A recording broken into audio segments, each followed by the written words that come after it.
Hi, I'm Ashley Adamson, and today we are going to connect. So I'm going to send you some energy. We're going to talk about a topic that I actually don't have any clarity on. Well, actually, maybe I do, but this is kind of a part of the process, is talking about these things and processing in a way where we can co-process. I think there is a lot of value in kind of like becoming a part or sharing space with each other where I can ask questions and share with you my thinking thus far, which might help you tweak and find your own thinking. I don't edit these, and I kind of did that on purpose because there's a lot of subconscious processing that happens as our mind works and our subconscious works. And in doing this in an unedited way, it's going to give you an opportunity to think more deeply and also process yourself more. It's how I see things. So if you're into that, please like and subscribe and check out this video. We're going to dive into some deep topics. So, and if you're looking for things that are like quick results and all that, best to save this and come back to it later because we kind of explore a lot of topics and we do that pretty deeply. So I'm going to talk about this concept of gender fluid and where I am with it because I honestly started out as non-binary or, before that as a cis male. Then realized I was not cis, and then eventually realized I was non-binary or gender fluid, and that identity stayed for several years until eventually I moved into being female. But upon reflection, there's some questions that I still have there about was that a decision that I made because it was authentically me? Or did I make that decision because it was more convenient for me to exist as a binary trans person than a non-binary trans person? So there's a lot in there, and I have continued to reflect on this in the 3 years since my hormonal transition as a trans woman. And I continue to experience it in some ways where I feel like a dude. So we're also going to touch on the concept of kind of like inner passing to yourself, and also like this obsession with femininity that trans women can have, or you could say inversely for trans men, in like becoming more feminine or becoming more masculine, and what that means as an individual who really is just trying to become yourself. So a lot of topics in there. Let's see how this will go. Thanks for sticking through this far. It's quite a long introduction. So where do I start? I'll start with the end. How about that? Does that sound good? So the end is about 3 or 4 days ago. I was experiencing more of a masculine part of myself. And, oops, I left this on. Is this still? Okay, cool. It still works. Whoops, I left my clicker on.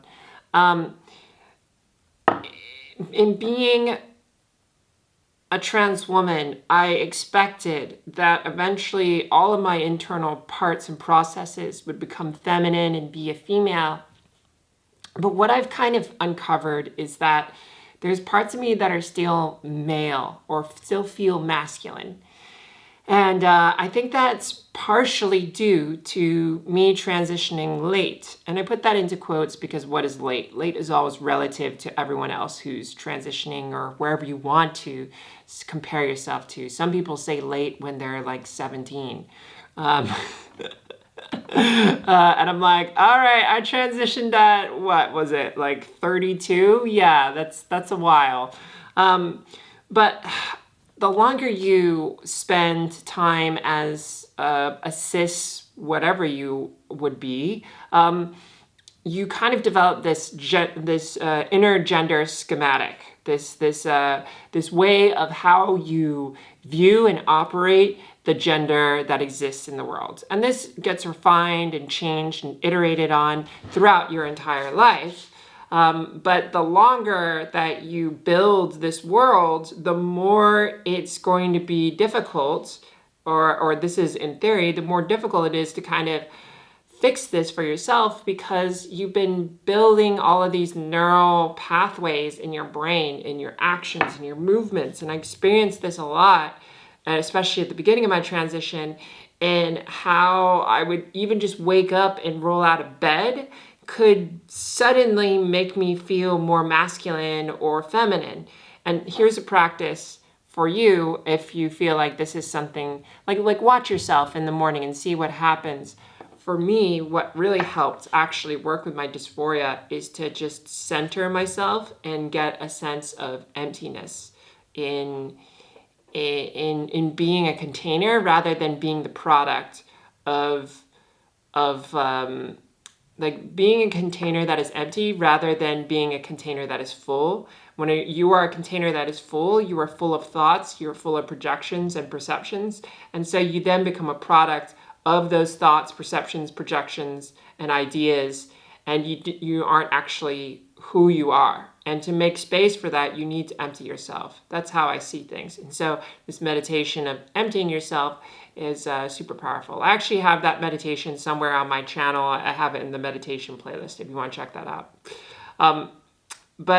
So that's something that I started to experience more recently is, hey, there's these parts that I expected to go away and they still haven't. Do you have parts of that in your experience and how you are trans and what you're experiencing? Do you still find parts of you that haven't left or that you want to leave and haven't gone yet? And why do you want them to leave? Why do you want them to go? What is it in you that feels in discord with this?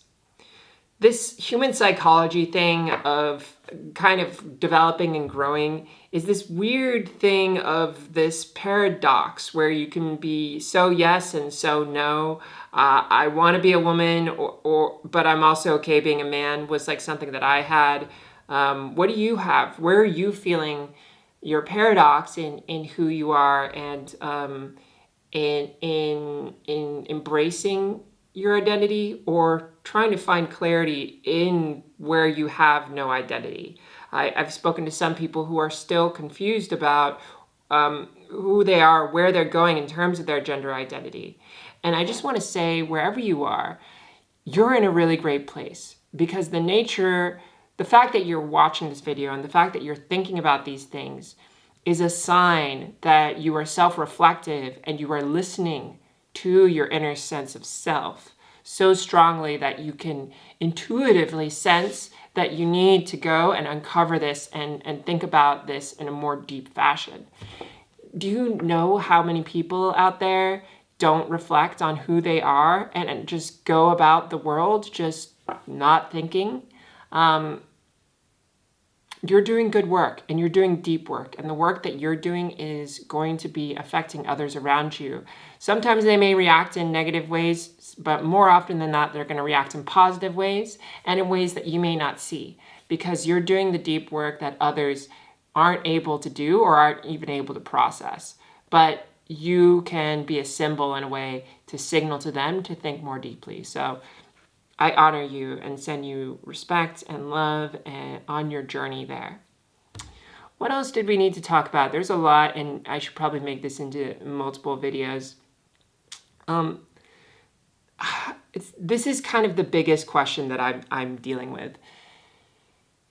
Am I a non-binary trans woman? That's a weird question to ask myself, because I thought I was past that. I thought, you know what, like, I like being binary trans. I like feeling super feminine. But is that just an obsession with this idea of escaping into this feminist feeling? Is that me chasing gender euphoria? Like, where are you with your gender dysphoria? Do you just love that feeling? Do you chase it all the time? Is it a healthy thing to chase gender euphoria all the time? I would probably say yes, but I think there's also kind of this counterbalance where when you embrace one, you also have to embrace the other. So by buying into gender euphoria, you actually also buy into dysphoria, and kind of the inverse too. I get a lot less euphoria these days, but I still enjoy myself. I still have a good time. Like having these boobies here, boobies. These boobies make me happy, and it's something that, I mean, I'm going on a tangent. It's something that I have been surprised how much I've enjoyed it, and I'm gonna have to make another video about that. It's this division line. That's, I think, where I'm kind of trying to find myself is, am I fully formed? And who could ever be fully formed, right? Or am I still forming and rewiring my connections? So am I experiencing these masculine parts of myself because it just takes that much time to recalibrate the brain? Or are these staples to my innate sense of self, my innate personality, who I am?